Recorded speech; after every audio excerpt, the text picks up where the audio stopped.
warahmatullahi wabarakatuh. Waalaikumsalam. Bapak dari mana ini kalau boleh tahu?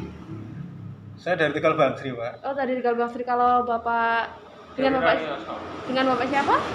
Pak Yudi. Pak Yudi ini dengan Bapak? Rozi. Oke. Pak Yudi dan Pak Rozi, hari ini kita mau belajar sedikit ya Pak tentang rokok. Kira-kira lebih baik berhenti atau lanjut ya Pak ya? Kalau menurut Bapak gimana? Lanjut kayaknya sih. Lanjut ya. Oke. Iya. Kita coba lihat dulu ya Pak ya. Oke, jadi ini kita pelajari hari ini tentang yang pertama kandungan asap rokok. Jadi di dalam asap rokok itu Pak, ternyata ya Pak ya, ada 4.000 bahan kimia beracun dan 69-nya menyebabkan kanker. Bahaya ya. Iya, bahaya banget Pak. Ini ya, ada hidrogen cyanida, ada aseton. Aseton ini kadang ditemukan di cat Pak. Terus ada butan. Butan ini bahan bakar pemantik. Ada kadmium, aki mobil. Jadi ketika kita merokok, ternyata kita juga memasukkan ini salah satu bahan aki mobil ke dalam mulut kita. Kayaknya bahaya gitu ya Pak ya? Iya. Nah, dari tembakau yang dihisap itu ada lebih dari 4.000 zat kimia dan lebih dari 250 racun atau yang bersifat karsinogenik. Pernah tahu karsinogenik Pak? Belum tahu. Karsinogenik itu adalah zat yang menyebabkan terjadinya kanker. Gitu. Kalau boleh tahu ini Pak Yudi usia berapa Pak? Usia 42. Usia 42. Pak Rozi? Saya 33. Punya anak? Bapak-bapak? Punya Sekarang anaknya umur berapa? umur 8 tahun sama 10 tahun. Oke, kalau Pak Roji?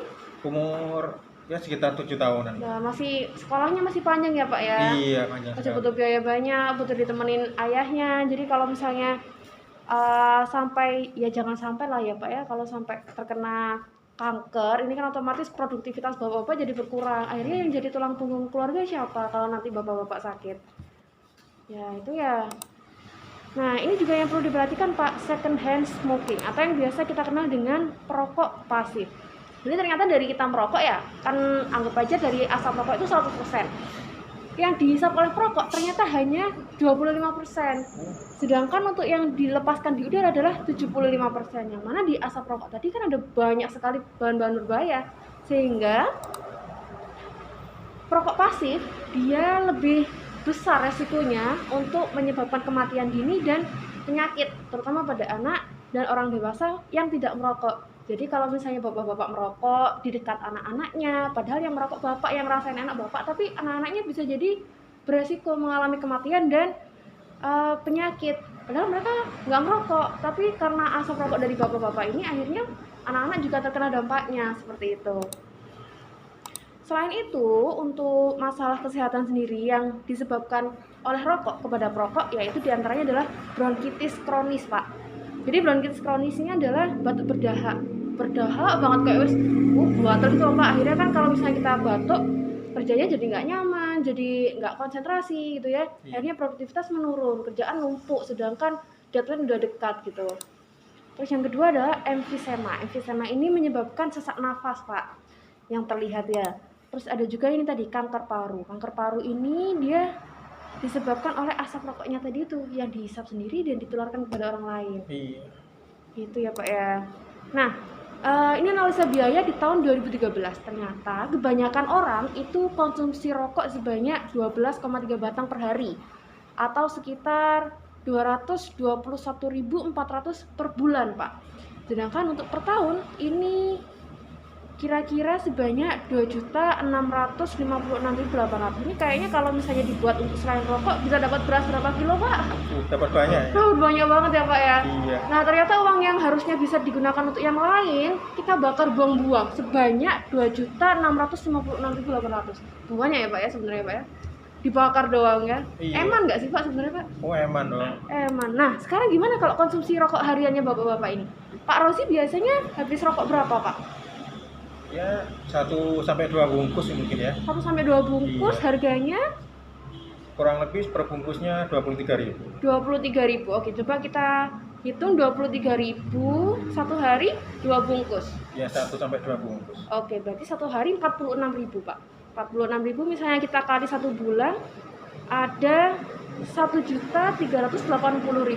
Kalau misalnya kita kalikan dengan 12 bulan dalam 1 tahun ada 16.560.000 dibakar sia-sia ya Pak ya. Iya.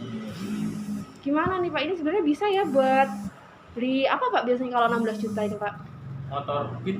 Beli bisa ya Pak ya buat Bisa, motor Pak. Beat apa ya? Ternyata kita buang-buang uang seharga rokok Beat untuk merokok ya, sangat disayangkan. Nah ini kita bahas keuntungan, kira-kira keuntungan apa Pak? Keuntungan merokok. Oh, tentu tidak ya. Ini Oh. adalah keuntungan berhenti merokok. Ternyata kalau kita berhenti merokok, ini 1 bulan Pak. Yang pertama aliran darah tepi membaik. Yang selanjutnya itu kadar oksigen dalam darah kembali normal dan kulit menjadi cerah. Jadi bapak-bapak yang sebelumnya udah ganteng makin ganteng kalau misalnya berhenti merokok karena kulit jadi cerah, oksigen jadi naik ke tubuhnya kayak gitu Pak. Banyak manfaatnya ya. Betul sekali Pak. Tapi mungkin ketika berhenti merokok ada reaksi-reaksi tubuh karena kan sebelumnya biasa pakai rokok terus tiba-tiba berhenti. Ini mungkin ada beberapa gejala yang mungkin dirasakan, tapi itu enggak selamanya Pak. Ada mungkin maksimal cuma 10 minggu. Setelah itu bisa berjalan normal lagi. Dan ini sudah ada tips-tipsnya seperti itu Pak.